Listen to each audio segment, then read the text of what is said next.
வணக்கம் நண்பர்களே, இன்றைக்கி நம்ம பீஸா செய்ய போகிறோம். அதுக்கு தேவையான பொருட்கள் இந்த ஸ்பூனில் 1 ஸ்பூன் ஈஸ்ட் எடுத்துக்கிட்டேன். இதில் 3 ஸ்பூன்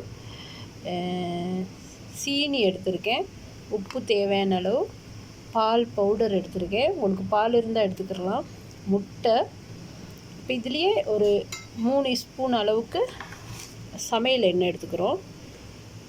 சமையல் எண்ணெய் இது எல்லாத்தையும் நல்லா கலந்து விட்டு ஒரு 10 நிமிஷம் கழித்து மைதா மாவு சேர்த்துக்கணும்.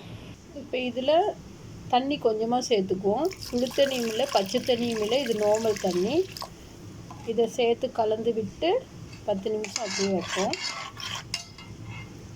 இப்போ இது 10 நிமிஷம் ஆகிட்டு இப்போ மைதா மாவு சேர்த்துக்குவோம்.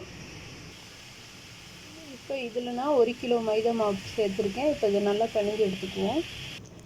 இப்போ 1 கிலோ மாவு பிணைஞ்சு எடுத்தாச்சு. இது இப்படியே ஒரு 2 ஹவர் மூடி வைப்போம். 1 ஹவர்லேயும் சாப்பாடு செய்யலாம், ஆனால் 2 ஹவர் தான் நல்லா உப்பி வரும். மாவு அப்படியே இருக்கட்டும். இப்போ அதுக்கு தேவையான மசாலா ரெடி பண்ணிக்குவோம். இந்த தக்காளி பேஸ்ட் எடுத்திருக்கேன். தக்காளி பேஸ்ட்டு, எண்ணெய், சமையல் எண்ணெய், உப்பு, மிளகாய் தூள்.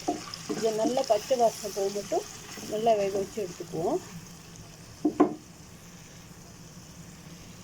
தண்ணி கொஞ்சமாக சேர்த்து தான் இதை நான் கிண்டி எடுக்கிறேன். அப்போ தான் அந்த பச்சை வாசனை போக மட்டும் வேகிறதுக்கு கரெக்டாக இருக்கும். இல்லாட்டி ரொம்ப திக்காக இருக்கும். இப்போ இது ரெடி ஆகிட்டு இதை அப்படியே எடுத்து வச்சிடலாம். 2 ஹவருக்கு முன்னாடி பிணைஞ்சி வச்ச மாவு இப்போ இதில் தட்டி எடுத்துட்டேன். நல்லா புளிச்சிருக்கு.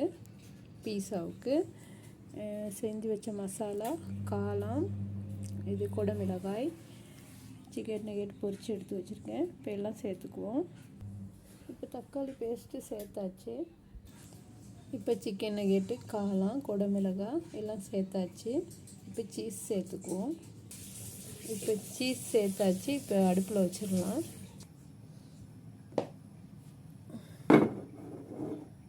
அடுப்பில் வச்சுட்டு இப்போ அடுப்பை குறைச்சி வச்சுருவோம். குறைச்சி வச்சு இதை மூடி வச்சிடணும். அப்படியே இந்த மாதிரி காற்று போகாமல், இந்த மாதிரி ஆவி போகாமல் மூடி வச்சோம்னா நல்லா சீஸ் எல்லாம் உருகி சூப்பராக வெந்துடும். அது வேகும்போது வாசம் வரும். என்னென்னா டைம் சொல்ல முடியாது. மாவு மொத்தமாக போட்டிருந்தா லேட் ஆகும், மெல்லிசா போட்டிருந்தா சீக்கிரமாக செஞ்சிடலாம். அந்த மாதிரியெல்லாம் இருக்குது. ஒரு 10 நிமிஷத்தில் வாசம் வரும். 10 நிமிஷத்தில் பார்த்தோம்னா சரி, அடி பிடிக்காமல் கரெக்டாக வெந்துருந்துச்சுன்னா எடுத்துடலாம். இப்போ கரெக்டாக 10 நிமிஷம் ஆயிடுச்சு. பார்ப்போம். பாருங்கள், பீஸா ரெடி ஆகிட்டு.